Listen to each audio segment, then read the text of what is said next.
What's up guys, welcome back to the channel. Today I wanted to do something a little bit different. I usually do a little bit more scripted content, but today we're going to be doing something a little more focused around me just kind of pre-telling it. One thing I've been seeing a lot of comments is specifically, at least with the assassin archetype style, is that the Weaver set is the best set in the game. And I feel like there's a lot of context missing for each of these individual sets because they all fill some form of role that I think a lot of players are missing out on. And so in this video, I'm just going to kind of talk to you a little bit, break it down. I'll probably have some gameplay here and there, but for the most part, I'm just going to be breaking down what each of these sets do really well and why you would want to build into them, and maybe give you a little bit of insight on how things go. Now, one thing you guys have to understand, coming from a YouTuber, a content creator who does this full time, respectfully, a lot of times the reason why certain sets get picked a lot more than others is because creators tend to like to rush content to get it out as quickly as possible. The reality of YouTube, especially from a gaming perspective, is you make so much less money, and more content you put out, more eyes on it, more visibility, more money you make, and you're more likely to not go broke that month. And that's just the reality. In a lot of cases, that means that creators will sacrifice quality and actual making a build good over getting it out fast. As long as it do its job, which is just kill somewhat effectively, they're gonna put it out, and that's more than good. I, on the other hand, is a creator who made their entire YouTube around builds. A lot of what my popular videos are build focused videos, and if you ever seen games I play like Path of Exile, and I'll probably show some of the skill trees on screen now, they're pretty big and overwhelming, but for me as a player, that's not necessarily hard. I find that very easy, and that's not like a flex or anything. I'm trying to establish credibility so you guys understand, like, from my perspective as someone who builds. Now I think you guys have a better idea of what this video is about, and a little bit about me for those of you who are maybe a little bit more newer to my channel. I want to now go over each set and break it down and try to help you out. So switching over to the actual game now, I'm going to be equipping the Weaver set, seeing that this is the biggest set of contention, where people tend to think this is the inherent best set for, I've seen even people say for ambushing, when very clearly it really isn't. So the best way you can always tell, and this is just me from a build creator perspective, a lot of times development teams are actually really good at making builds and making the items. 90% of the work is already done for you. The devs lay it out for you, and 10% of it is you, at least for me as a creator, is putting it together and maybe adding a little bit to it to make it stand out. But for the most part, the developers do all the heavy lifting. To put it in perspective, I know everyone hates Ubisoft, but believe it or not, most of the devs that was doing Expedition 33, the objective game of the year, are Ubisoft devs. And what I'm trying to point out is the developers are good at their job. They are good. They tend to have leadership that can be really bad at marketing or making them do dumb decisions for the game, but they know their stuff. So when it comes down to it, a lot of things are already spelled out for you. You just got to look at it and understand it. So the Weaver set, we can see that it has gear bonuses, and this is how I would approach a build, not looking at these things, but look at the gear and what the gear brings to the table. So it brings web crawler, navigates web bridges slightly faster, no longer get trapped by environmental web. That's kind of whatever. I guess it's okay for exploration, but that's not really important. The thing that's important here is critical momentum. Successful attacks increase crit chance, stacking up to 5 times, lose stack when hit or the combat ends. Now, one thing that's super important about what the wording says is, or when combat ends, you lose all the crit.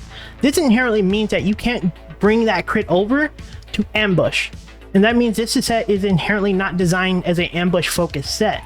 What this set is designed for is successful attacks increase crit chance. This means that this set is designed to stay in fights and actively fight enemies that are, I would say, you're capable of parrying, but also continue to like attack, because you lose stacks when you get hit or whenever the combat ends, but you're going to have more crit and you're going to start hitting them harder and faster and killing them quicker. So this set is inherently a set designed around killing enemies as you melee them. Now, a lot of times people are saying, well, the Venom set sucks and this one is better for it, but the Venom set, the Wolf set is actually designed for something different, but we'll go over that in a second. But I want to address the ambush thing first. Now, as I said again, developers are not dumb. They know how to make games. They build games with the intent. It's easy for the player to put 2 and 2 together to make it work for them. And that's where like looking at it from a fundamental design of how each creature work in the game, there's not many creatures that actually ambush you in the game. The only creature that I've seen thus far in Grounded 2 that ambushes you is the Scorpion. The Scorpion hides in the ground, wait for you to come by, and it attacks you. There is a rogue set, this Northern Mask, the Northern Scorpion set, that's designed around ambush. So let's go over the details. Creatures you ambush with melee weapons are stunned. Now, some players may read that line and say, okay, well, this just stuns them for a second.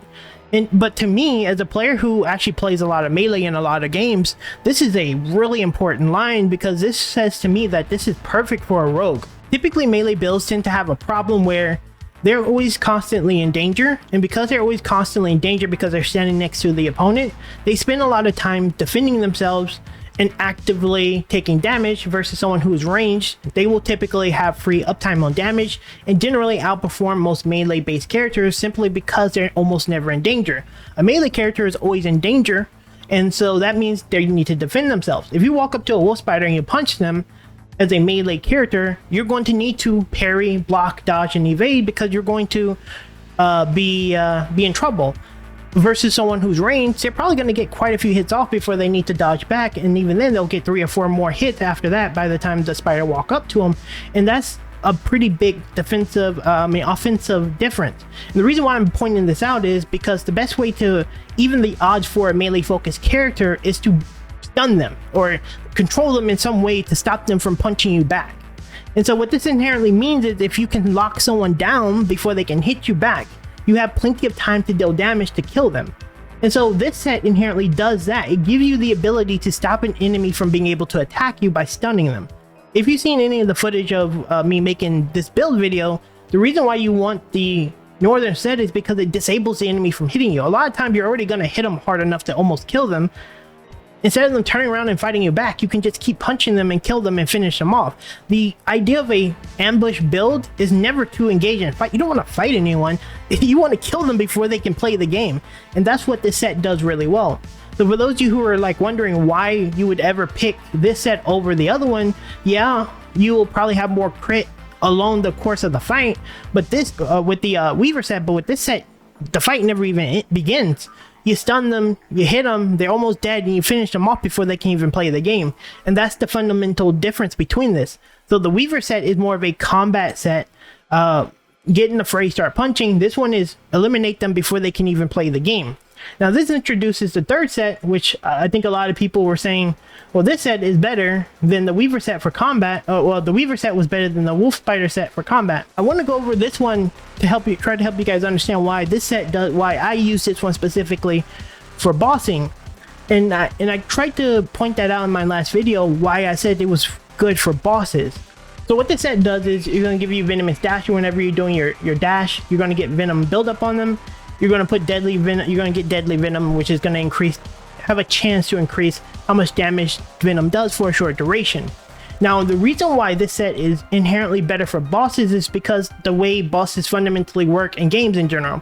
Let's say you go into fight one of the bosses, I don't want to spoil them, and one of the bosses in this game decides that they want to do an AoE that you can't walk into to start punching them.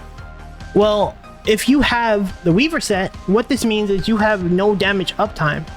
You're doing nothing. You have to walk away and you can't do anything with the set because it's built around you constantly attacking them and getting those crits. What the Venom set does, or the Wolf, I keep calling it Venom, but what the Wolf set does is it puts a damage over time effect on them, and this means that if you're fighting a boss who's doing something dangerous that makes him hard to hit, someone that moves a lot, you're always effectively dealing damage.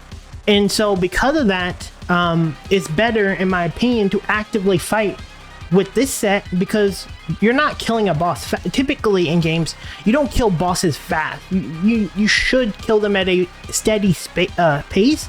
It should never be a situation where you just blow them up in 1 second, at least when they're balanced correctly. And so sets like this one, for example, is really good at that because it helps you stay in the fight longer. You don't always put yourself in danger and you still effectively deal damage. Now, looking at the stats, and this could be from just a tier thing. Defensively, this one is better, obviously. Way more defense across the board, meaning things that typically will deal more damage is going to be a boss. So this set will inherently be better because you will take more punishment and you'll be able to have higher damage uptime versus this set if the boss start to do mechanics or do things that make you not attack them. And so that's kind of the core reason why I opt to use this set specifically over this one. Now, if you're in a situation where you're fighting like a open world thing where, you know, they're not necessarily the most dangerous, like a mantis or something, or you like an Orb Weaver, or, you know, something like that, where you're actually going in and you're fighting and you're trading blows, and yeah, pick up this set because it's really good at that. But I think for long-term engagements where you're facing off against big, strong bosses, picking up the wolf set is going to be better for you, especially if the devs and the team balance them mechanically enough that you know, you're not always going to be able to punch them back. And that's, in my opinion, healthy design. A boss should be strong. They should be able to run toe-to-toe with you, and sets like this actually even up that odds to help you have some damage uptime. So anyway, don't want to make this video too long. I want to just kind of break it down so players can have a better idea how to like process what armor they should be using or whatever. Anyway, thanks for watching. Leave me some comments down below, and I'll see you in the next one.